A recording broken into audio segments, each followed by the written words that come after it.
Assalamualaikum warahmatullahi wabarakatuh. Bertemu lagi dengan saya melanjutkan materi yang kita bahas minggu kemarin tentang malaikat. Hari ini topik yang akan saya angkat adalah bagaimana caranya kita merenungi ciptaan Allah Subhanahu wa taala yang gaib. Salah satu ciptaan Allah yang gaib itu adalah malaikat. Minggu kemarin kita sudah bersama-sama berdiskusi mengenai iman kepada malaikat.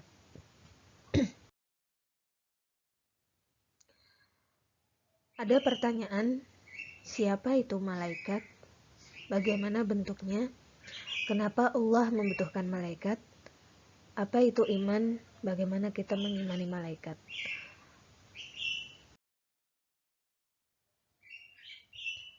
Mungkin pertanyaan-pertanyaan tersebut pernah mampir di pikiran kita.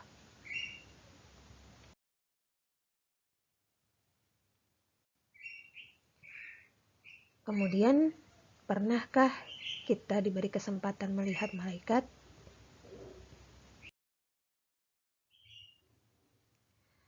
Hanya dengan beriman perkara hati, kita mengimani malaikat. Karena tidak semua orang memiliki kemampuan melihat yang gaib.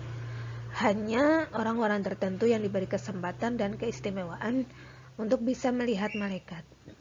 Seperti halnya Nabi Rasul.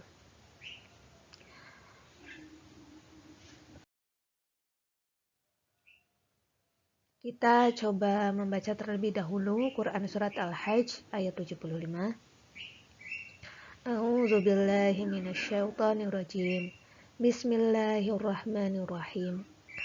Allahu yastafi minal malaikati rusulan wa minan nas. Innallaha sami'un basir.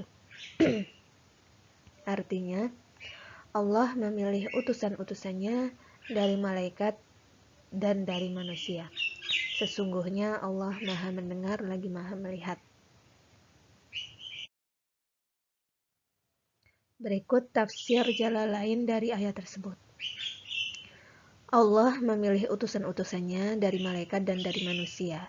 Nah, dari manusia itu lahirlah para nabi dan rasul. Ayat ini diturunkan ketika orang-orang musyrik mengatakan sebagaimana yang telah disindir oleh firman-Nya, mengapa Al-Quran itu diturunkan kepadanya di antara kita? Sesungguhnya Allah Maha mendengar ucapan-ucapan mereka, lagi Maha melihat.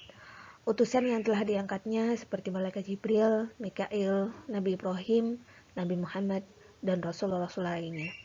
Semoga salawat dan salam Allah curahkan kepada mereka semua. Kita masuk ke pengertian.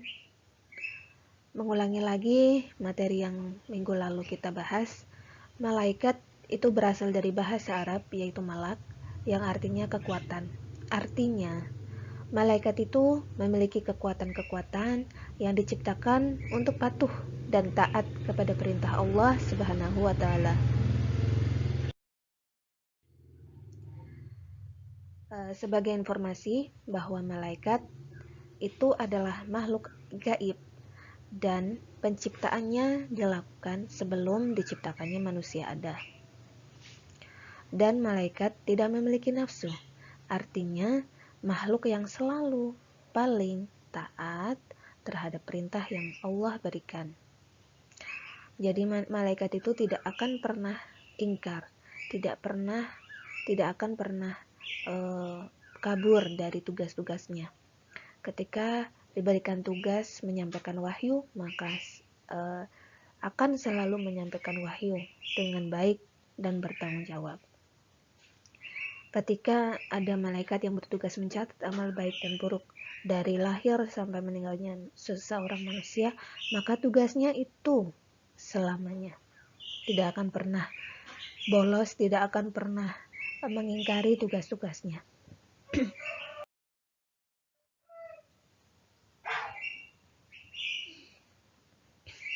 Malaikat tidak diciptakan sebagai makhluk yang dapat bermaksiat sehingga tidak layak bagi malaikat untuk masuk neraka. Mereka hanya diprogram untuk taat kepada Allah, tidak punya syahwat, dan tidak bisa bermaksiat. Mereka adalah makhluk-makhluk mulia yang harus kita hormati dan cintai. Jadi, sikap kita terhadap malaikat adalah menghormati mereka dan mencintai mereka.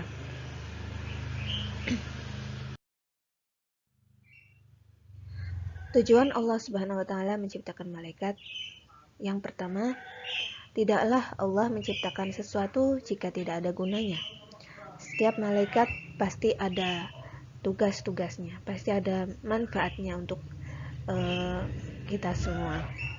Yang kedua, malaikat diciptakan untuk mendekatkan pemahaman manusia akan pengawasan Allah Subhanahu wa taala.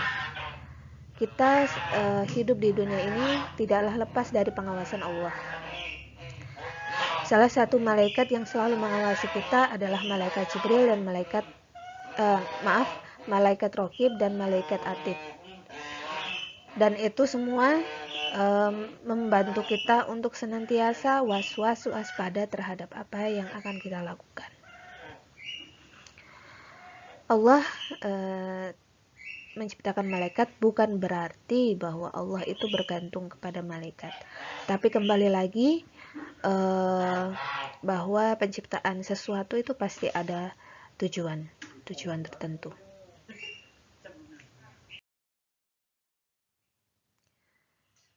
Sebab Allah itu maha berdiri sendiri. Keberadaan malaikat juga merupakan bagian dari ujian Allah kepada manusia untuk mengimani sesuatu yang gaib. Di antara tugas malaikat adalah mencatat amal perbuatan manusia seperti malaikat Raqib dan Atid.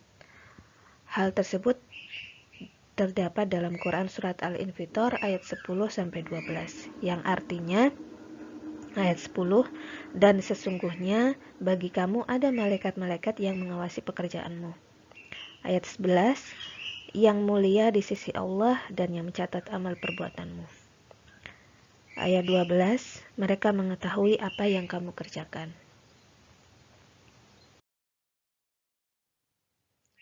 Dengan menyadari adanya malaikat pencatat seluruh amal, maka tak akan ada seorang pun yang mampu mengelak dakwaan dan tuntutan atas perbuatannya di akhirat kelak.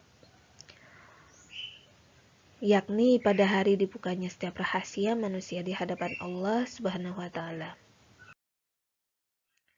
Malaikat dalam menjalankan tugasnya selalu patuh dan tidak pernah membangkang.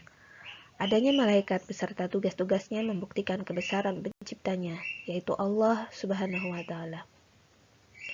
Manusia dalam kehidupannya senantiasa erat berkaitan dengan tugas-tugas malaikat. Hal ini diharapkan menjadikan manusia untuk selalu hati-hati dalam bertindak dan senantiasa menjalankan perintah Allah Subhanahu wa taala serta menjauhi larangannya, sebab manusia selalu dalam pengawasan malaikat. Lanjut, kita masuk ke bentuk malaikat. Bagaimana bentuk malaikat? Seperti yang kita ketahui bahwa tidak semua orang itu bisa melihat sesuatu yang gaib, salah satunya malaikat. Yang bisa melihat malaikat itu hanya orang-orang istimewa, seperti Nabi dan Rasul. Namun, Allah menjabarkan bentuk malaikat ada di dalam Quran Surat Fatir ayat 1. Kita baca, A'udzubillahi minasyaitonirrajim. Bismillahirrahmanirrahim. Alhamdulillahi fatiris samawati wal ardi ja'alil malaikati rusulan uli ajnihatin masna wa thulatha wa ruba' yazidu fil khalqi ma yasha' innallaha ala kulli syai'in qadir. Artinya, segala puji bagi Allah pencipta langit dan bumi yang menjadikan malaikat sebagai utusan-utusan untuk mengurus berbagai macam urusan yang mempunyai sayap. Masing-masing ada yang 2, 3, dan 4. Allah menambahkan pada ciptanya apa yang dikehendakinya. Sesungguhnya Allah Maha Kuasa atas segala sesuatu.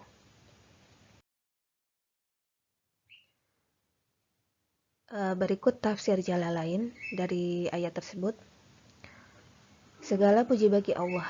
Allah memuji dirinya dengan kalimat tersebut sebagaimana keterangan yang telah disebutkan dalam awal surah As-Saba, Pencipta langit dan bumi, yang menciptakan keduanya tanpa konsep terlebih dahulu, yang menjadikan malaikat sebagai utusan-utusannya kepada para nabi, yang mempunyai sayap masing-masing ada yang 2, 3, dan 4. Allah menambahkan pada ciptaannya, yakni menciptakan malaikat dan lain-lainnya. Apa yang dikehendaki, sesungguhnya Allah Maha Kuasa atas segala sesuatu. Dari tafsir tersebut kita melihat bahwa malaikat diciptakan ternyata memiliki sayap. Dan sayap-sayap tersebut jumlahnya juga berbeda-beda. Ada yang 2, 3, dan 4. Wallahu a'lam bishawab. Dalam beberapa hadis dikatakan bahwa Jibril itu memiliki 600 sayap. Israfil memiliki 1200 sayap, di mana satu sayapnya menyamai 600 sayap Jibril. Jadi betapa besarnya wujud asli dari para malaikat, bahkan lebih besar dari bumi. Ada salah satu nabi yang pernah melihat wujud asli dari malaikat Jibril. Nabi tersebut adalah Nabi Muhammad SAW. Hal tersebut ada tertera dalam Quran Surat An-Najm ayat 13 yang artinya, dan sungguh dia Muhammad telah melihatnya dalam rupanya yang asli pada waktu yang lain, yaitu di Sidratul Muntaha.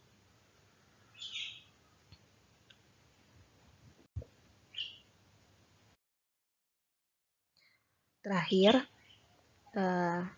dari pemaparan beberapa materi di atas, kita lebih paham, kita lebih tahu tentang malaikat. Kenapa diciptakan malaikat? Siapa itu malaikat? Dan bagaimana bentuk dari malaikat? Oleh karena itu, dari hal tersebut kita bisa lebih percaya, lebih meyakini tentang adanya malaikat. Dan kita harus menghormati dan mencintai para malaikat, walaupun dalam ayat-ayat Al-Quran menjelaskan bahwa malaikat itu bersujud kepada manusia, tapi bukan sujud itu artinya bukan menyembah di dalam ayat tersebut, tapi sujud itu adalah menghormati. Jadi malaikat itu sudah dari awal diciptakan dan diperintah oleh Allah Subhanahu wa taala untuk menghormati manusia. Maka dari itu kita pun harus menghormati malaikat dan mencintai malaikat.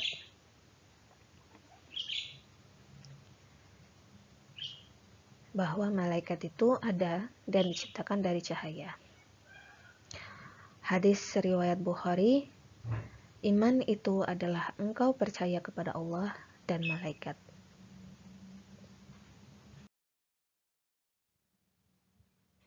Terima kasih untuk hari ini. Saya mohon maaf apabila ada kesalahan. Silahkan beri komentar di bawah apabila ada kesalahan dalam video ini. Billahi fisabilil haq fastabiqul khairat. Wassalamualaikum warahmatullahi wabarakatuh.